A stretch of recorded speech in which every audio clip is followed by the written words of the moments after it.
Hello everyone, this is Jeff Anderson with RE/MAX Results. I'm here doing a video interview about inspections with the esteemed Jeff Blix. Jeff is the president of Inspecta Homes and he's also my friend.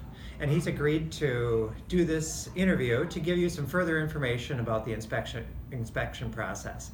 So first of all, Jeff, can you tell me about Inspecta Homes, how it started?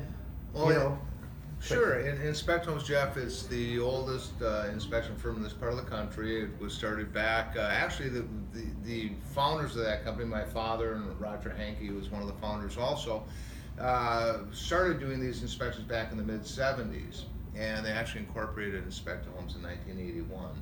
So it really came out of the Minneapolis Truth in Housing program, and initially what happened was after the city licensed their first batch of truth in housing evaluators, a couple of things occurred. One, there wasn't a lot of uniformity in how these truth in housing evaluations were being performed, and the city contacted a couple of the original truth in housing evaluators, my father being one of them, and said, hey, you guys need to get organized, get educated, so you're kind of all on the same page and providing the same type of service.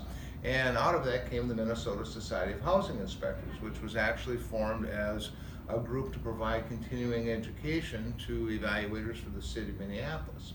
And as people moved out of Minneapolis and moved to other areas, and they'd had to have this evaluation performed for them on their property in order to put it up for sale, they thought, geez, I'd like to have someone come through the property I'm going to buy and take a look at it. And armed with the Minneapolis Housing Maintenance Code, which is what that evaluation program is based on, my father and other evaluators went out and attempted to do what is we now call a general home inspection. But at that point, there were really no guidelines or any standards of practice that told us how to do that. And so once they got outside of Minneapolis, it didn't take them long to realize that they really had no standards to follow because that housing maintenance code for Minneapolis didn't apply once you got out of the city. And so they kind of searched around and they came across a group that had been formed in the mid-70s out on the East Coast called the American Society of Home Inspectors. And that is the oldest affiliation for inspectors anywhere in the world that I'm aware of. And my father and again Roger Hankey, one of his fellow evaluators, were the first two members of that group, and they eventually formed a Heartland chapter, or a 5-state chapter of the American Society of Home Inspectors. So that's kind of a little snapshot of how we got from where we started, where I know back years ago when I was selling real estate back in the late 70s, hate to date myself that much, but back when I was selling real estate, there weren't inspectors. You know, Uncle Bob showed up, and typically because Uncle Bob had no idea what was on the market, he hadn't been out looking at houses, had really no reference point. My opinion was he typically trashed the property for a lot of unfounded reasons and caused a lot of unhappy potential buyers to walk away from perfectly good homes. So from that point to where we've come today to now where we have exact standards of practice we follow, we have a code of ethics we follow. So it's created a lot more uniformity in the inspection industry. Unfortunately, we're still at a point where in the state of Minnesota, there are no formal requirements to be a home inspector. And that's my next question. As agents, we're very highly regulated. So is loan officers, so are title companies. But what puts fear of God in us as agents is the home inspections. Mm-hmm. Because it's not because we fear them being done, we encourage them to be done. It's a critical part of the process. For our client to have the right house in the right condition, we need an inspection report. But the regulation, the licensing, the bonding, the education, can you talk to that about home inspectors? Well, and again, unless you're involved as a truth in housing evaluator in one of the cities that has that type of program, whether they call it a truth in sale housing, time of sale, point of sale, all the cities have kind of created their own little niche or their own name. There is no requirement to have insurance, errors and omissions insurance. Mm-hmm. And so there are inspectors out there practicing that do not carry any type of insurance whatsoever. And the concern there being not only, should you have an issue that doesn't get caught, that should have been caught, or Worse yet, let's say we have an inspector that goes up on a roof and slips and falls off that roof. Right. If they don't have workers' comp or some type of insurance, Goes to the homeowner. it goes to the homeowner, and a lot of agents don't realize that, and so they don't check to see what are the qualifications of this inspector that's coming out.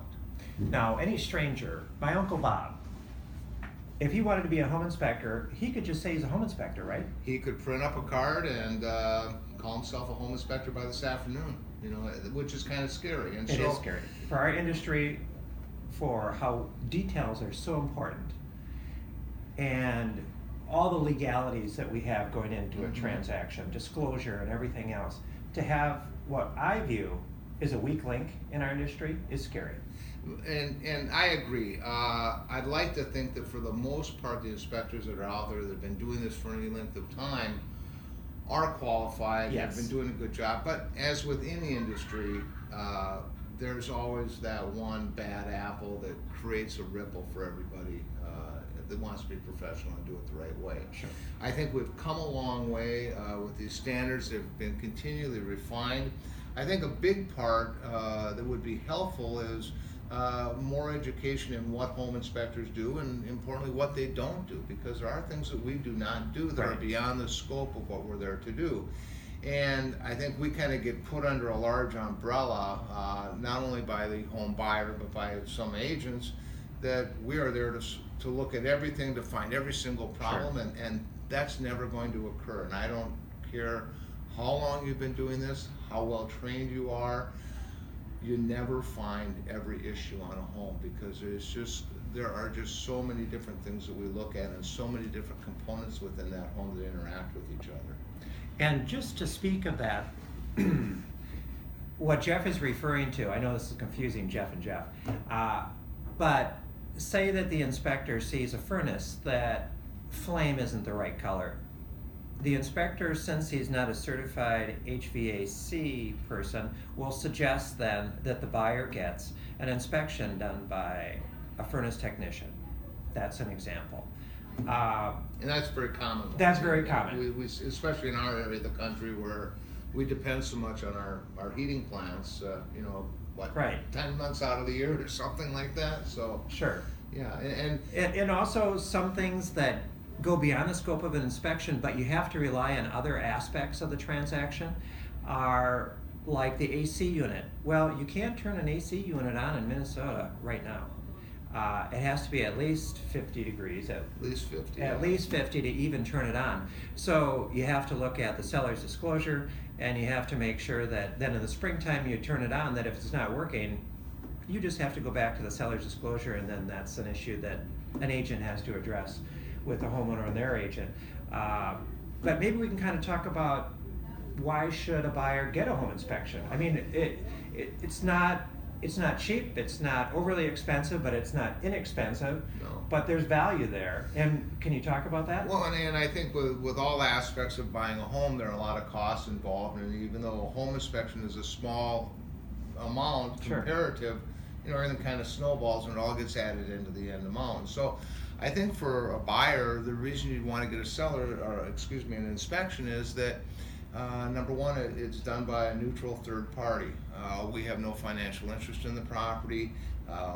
We have no reason to taint the report or look at it any other way but very objectively. So for a buyer, it's a way of having a person that has knowledge in all these areas. Again, we're not experts, but we do have basic knowledge in all the different components of the home to come in and give them an overall view of what condition that home is in. And are there some areas, such as you touched on, like the furnace, that may need some assistance or may need a little bit of cleaning up or some other maintenance to become totally functional. So, and I think beyond that, one of the sellers are always a little concerned when we come to their home. They're fearful that we're going to just beat this house up. Sure. But we're not there to do that. And maybe a better way for them to look at it and focus on it is that we're actually offering them another form of disclosure, because Right. it's again by a neutral third party. And in a lot of cases, we find things that the sellers aren't even aware are going on. And I Right. think that's pretty typical, because when you live with a condition for a period of time, it kind of becomes the norm, and you don't think about that. And I have Right. those in my own home. I think about, well, if I sold my home today, what would I have to do to get it ready for sale? And I'd have another home inspector come through and go through it, because Another set of eyes. another set of eyes, and I'm probably not going to be objective looking at my own home, just like a buyer sometimes isn't, because when the buyer looks at that house, they see what they want to see or what they think it is going to be, not necessarily the condition it's in today. And that's where a home inspection becomes very helpful for the buyer, but then also offers some protection for that seller liability-wise. You know, and I've seen sellers too that have said, boy, I didn't know that was a hazard. Yeah. Or code changed 20 years ago and that's not code anymore. Yeah. I didn't know that was an issue. So we're going to fix that because, you know, they're concerned, well, we're going to fix that. We didn't know that. So, Well, you know, I see sellers react like that to home inspections also. And I think sellers, for the most part, want to pass on a good home. Sure they Most do. sellers take pride in that house. It's important to them that the person coming in, because they're not only financially invested in it, but they're emotionally invested in that Right. home. Even though they're moving, Passing it on. they're passing it on, and they want it to be in good shape, and they want someone to take care of it the way they would. Yeah. Yeah, there's some legacy there. Absolutely. So a buyer contacts you and they say, I want to have a home inspection done. So you set the date, and so how long does the inspection take? Typical inspection, you know, let's just say a 2,500 square foot, you know, Sure, typical single family home. Single family home, not, you know, a home that's 5, 6, 7,000 square feet. Something that would usually take us 2.5 to 3.5 hours to just get through our basic process of what we're going to look at. And of course, depending on the time of year and the weather conditions, those all play a role in it as well. You know, in the winter we don't go on the roof if the roof is snow covered or has ice. Therefore, we can't see it, and it's difficult to report on it and really give any information. And so that's where we come back to the seller's disclosure is playing a part. But typically 2.5 to 3.5 hours, unless we run into something real unusual, or we have had a couple of homes that were in excess of 100 years old that had not probably been cared for as well as they could have been, and then we're there for a longer period of time. And the price of a home inspection is not reflected in the amount of time we spend on it. You know, and I think kind of like with your industry, you have transactions that everything goes together very easily and smooth, and you don't have to spend as much time on it. Well, we work hard at that. Yes, yeah, and that's because you know what you're doing. But you also have ones where there's things that are out of your control that that we come just into have to play address. that you just have to deal with, and it's very similar in what we do. And speaking of addressing, I normally come to a home inspection at the end just to kind of get the recap and see if there's any issues that I have to help solve for my client, with my client. And we determine which ones via the inspector and the buyer which they have concerns with. When do you think that a buyer should come to a home inspection? You know, there's a lot of different takes on that, I guess. And my preference is that especially a first or second time buyer should be there the entire time if they can. A person that's bought several homes, they may be better able to come at the end and still get the same amount of knowledge. Sure. The drawback with that is that typically the people that are buying for the first time are younger buyers and probably don't have as much flexibility in their job as someone that's been there 15 or 20 years and maybe is buying their 4th or 5th home. And so it may be difficult for them to get there. I still think if they can, understanding that they're probably making the largest investment they're going to make in their life, for most people anyway, while parts of that inspection are going to seem kind of mundane and boring to that buyer, they're also going to pick up a lot of good information on how to maintain the property, what things they should be looking out for, what things they should monitor. And that was a further question that I had on my list, is that I've always seen it's so helpful when they tell somebody how to maintain a property too. Like they'll look at a skylight and say, skylights every 2, 3, 4, 5 years, you have to caulk around a skylight just as preventative maintenance, and they'll start going through how to maintain a house, you know, the furnace, when to change a filter, when to do maintenance. those type of things are always great information, especially for a new buyer. Absolutely, but I think this time of year, I think of all the faucets we have, exterior faucets that Sure. don't get shut off and drained properly, Right. or the people leave the hose attached to them and they don't understand that creates the risk that you're going to have that pipe freeze within the interior wall of the property and leak in the spring when you turn it on. So there's a lot of good things that can come from it. Again, we're not experts, but we know a little bit about everything in that home, and our job is really to try and find out as much as we can, pass that information on, put it in proper perspective so that people understand what's important, what isn't important, and help them move forward with the transaction, feel comfortable with it. Well, you're being humble about level of understanding and expertise. I've seen your inspectors; they're outstanding. If a buyer said, "What is the purpose of a home inspection?" If you just said, "What's the core of a home inspection?" What would you say is the purpose? I think it's to give them an unbiased opinion of what they're purchasing, so they have a little bit better idea of what they're getting into. And every home, and I don't care how new, every home has issues. I mean, if it doesn't have them today, it's going to have them down the road. Homes require care. Yeah. If you're not going to move in and do some basic maintenance and things like that, you're going to have issues with it down the road. So I think for buyers, what it does, it gives them a little peace of mind. It has somebody that has some training in those different areas that can point out, these things in the home look good, but boy, I noticed that these two electrical outlets are either not energized, or maybe they appear to be wired backwards. You need to have an electrician, someone that specializes in that area and has advanced knowledge beyond what we do, come in and diagnose it or correct it. I think people are given a full sense of security with new construction. I had Inspecta Homes actually do a home inspection on my property that I was buying. And as an example, they said, I think there's some restrictive airflow in your basement. Well, as it turns out, when everybody got done, all the workers got done, they just swept everything in the floor vents. So we had a 2-foot pile of insulation, beer cans, cigarettes, all kinds of junk that were in the vents. Wow. And so as a result of that, I had the builder do a complete vent cleaning, and had somebody, an HVAC person, come out and make sure that the flow was right. And that came about as an inspection. And I wouldn't have known that. No. And I wasn't a naive home buyer, so that was an inspection before inspections were like the thing to have, like now. But boy, that was so valuable. I think there was about a dozen things on new construction that they found that I went back to the builder with. Well, when we do get called out to do those new construction inspections, sometimes the builders are a little hesitant to have us out. And the reality is we're going to find issues on that home, such as we did there, that if we don't deal with them today, they're going to be a bigger problem down the road. Right. And I can think of one home, this goes back a number of years, but it was a very large home, somewhere around 6,000-7,000 square feet, very expensive home, beautiful home, and when the roofers put the shingles on, they roofed over all the vent hole. I mean, they didn't allow for any venting.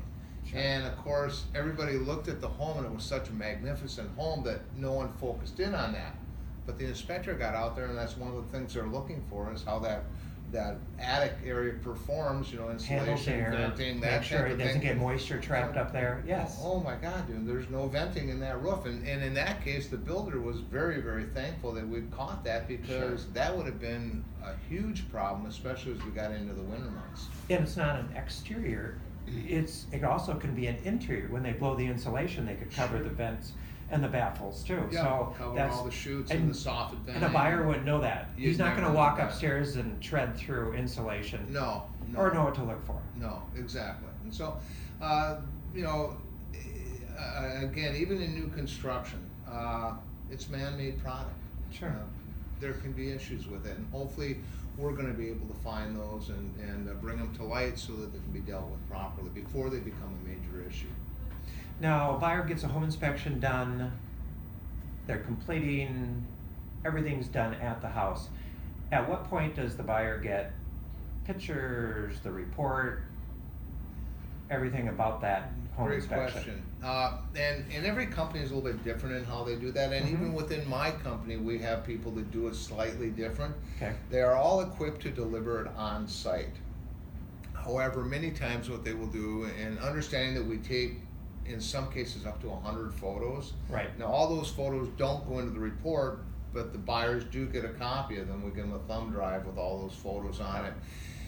We can deliver the report on site.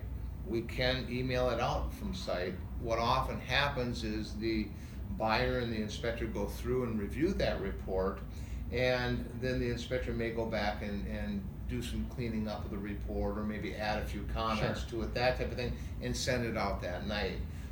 Some of the inspectors will draw arrows and so forth on the pictures and that type of thing. So it's designed to be delivered on site if it needs to be, but I'm finding more and more often that it's sent out that evening, but it's been reviewed by the buyer and or the agent with the inspector prior to that. And that's still timely. And one important thing about the timeliness is that there's timelines in a purchase agreement when the inspection has to be done, also when the negotiation has to happen before with the seller, and when that all is completed.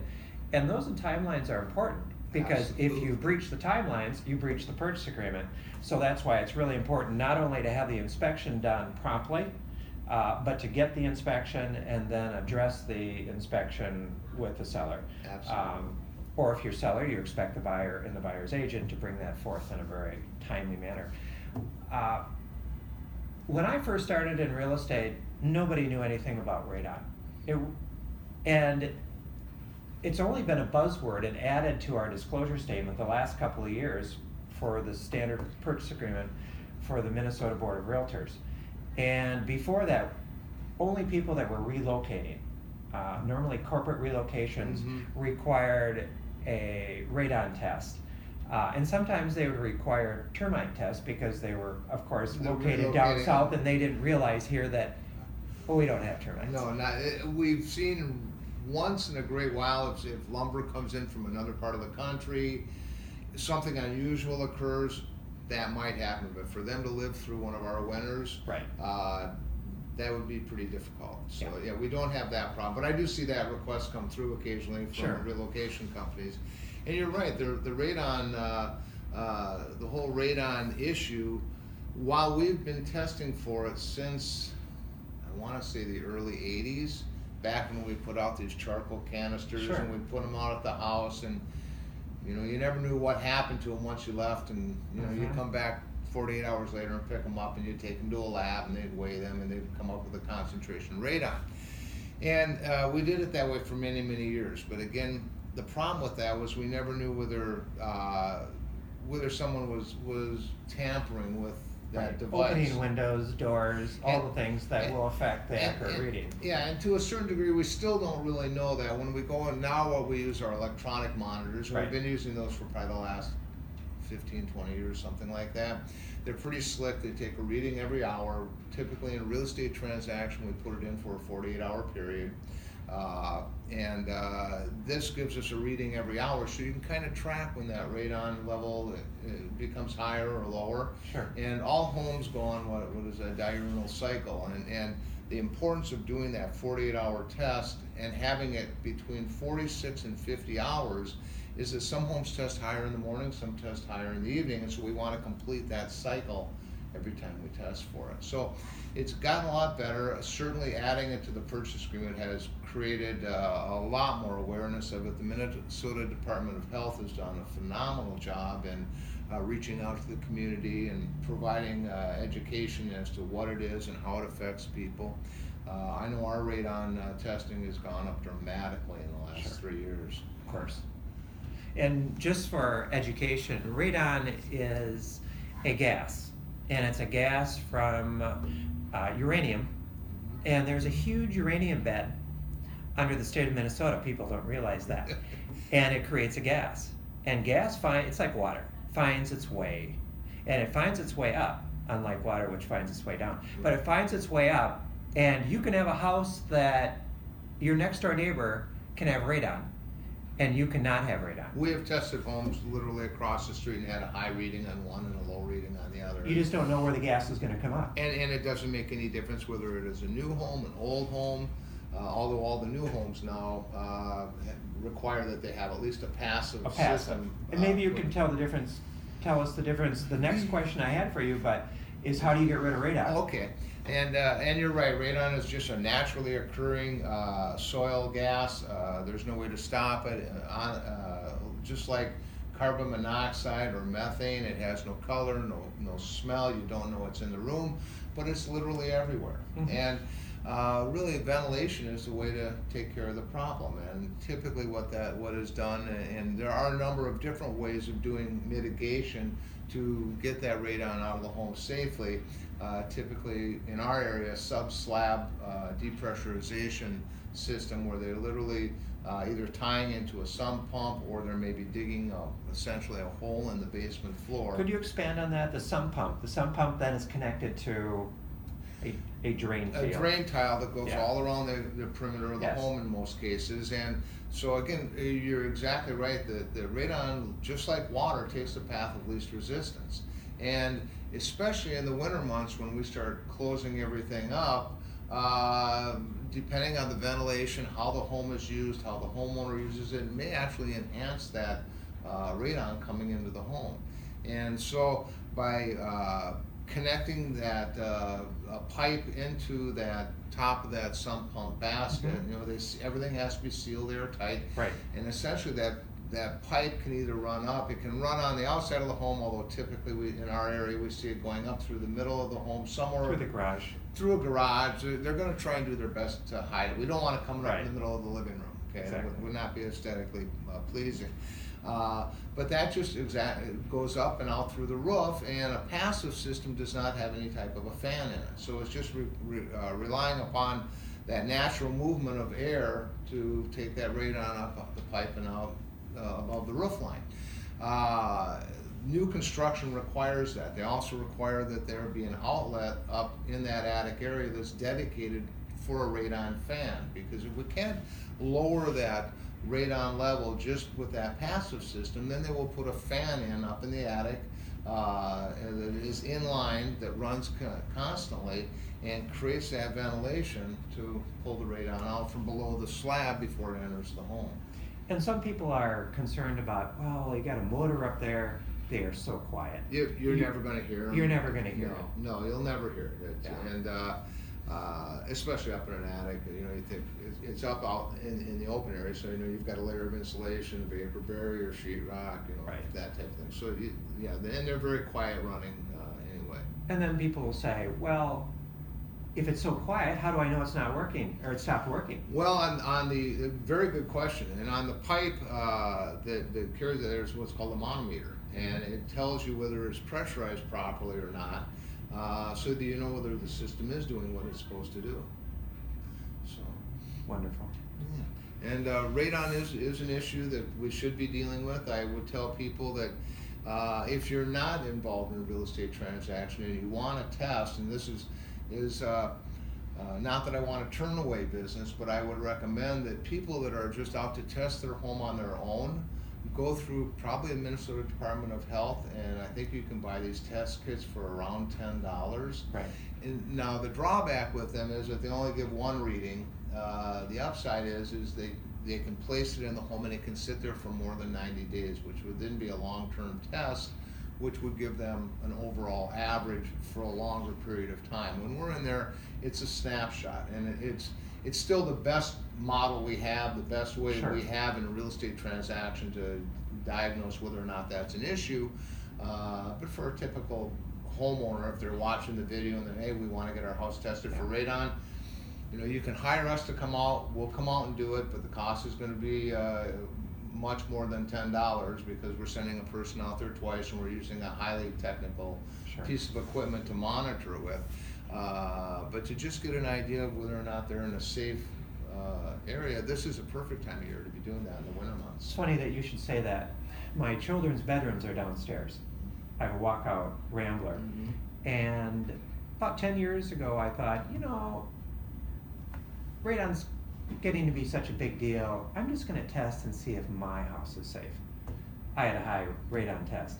So I put in a system. And I wasn't selling my house, but I just wanted some peace of mind. Well, I think, years ago, the studies they had done, when we first looked at this, and I went through a class taught by Bill Angel, who's kind of the authority on radon. In fact, I think he chairs the World Health Organization, and he lives right here in Minnesota and runs the Midwest University Radon Consortium. That information we had back 25 years ago when I first went through that course, we didn't have studies done on in a residential setting, a controlled residential setting. Since that time, they have developed those, and they have been able to make a direct link between exposure to radon gas or its decay products and lung cancer. And essentially, what happens with that radon gas is it comes into the room, and again, it's going through a decay process, and part of that process is that radon decays. It creates different forms of different particulates, and one of them is an alpha particulate, which can be very, very damaging. It's a form of radiation, Sure. I should say, radiation particles. This is very damaging to the human DNA strand, and so what happens is those particles attach to the dust or things in the air that we don't see, and they may hang there, and you inhale them, and then they lodge in the lining of the lung, and then we eventually have lung cancer. It's pretty difficult to flush out of the system. Yeah, It's impossible. and I just think it's one of those things that years ago I kind of. Right. The industry was slow to we'll test for it, but I'm not really to sure I embrace it. believe in it. Yes. Now I believe in it 100%. Agreed. I've gone through these classes again, taken a lot more education on it, and I think, it's something that just a concern, just like if we had methane gas coming into the home, or carbon monoxide from the is furnace. another one, absolutely. Right. So. And by the way, if people in Minnesota here, if you don't have at least 2 or 3 of those carbon monoxide detectors in your home, you should go out and buy them. And how regularly should you change them out? Because some people I see that they come in and they're, tan in color, they've been there so long. Yeah, those ones you probably want to toss. I think what's recommended is to get a digital readout, and my understanding is that those the alarm setting on the ones that do not have digital, while they're all set essentially the same, is that the alarm may not go off, and you may still have a level of carbon monoxide in there, depending on your age, your health, that may be detrimental to you. And whereas a digital monitor, you're going to see that tick up and down. Sure. So I'd recommend a digital one. Typically on the back they have expiration date. Right. We used to say 6 years. I think some of the newer ones are about 10, just like with the combination smoke detectors. But the older ones, what? If somebody sees one on the wall and they grab it and say, "Oh, this is 5 years old," time to change it? I think it's kind of like batteries and smoke detectors. Sure. It's a nominal cost, Very and the inexpensive. impact of not doing it can be quite a bit. So. Okay. I think you look at that, and it's just a good form of insurance. Yeah. Hopefully it never goes off and you never hear it, and Right. you don't need to worry about it, but yeah, absolutely. So. Well, thank you. Well, that's it for our video.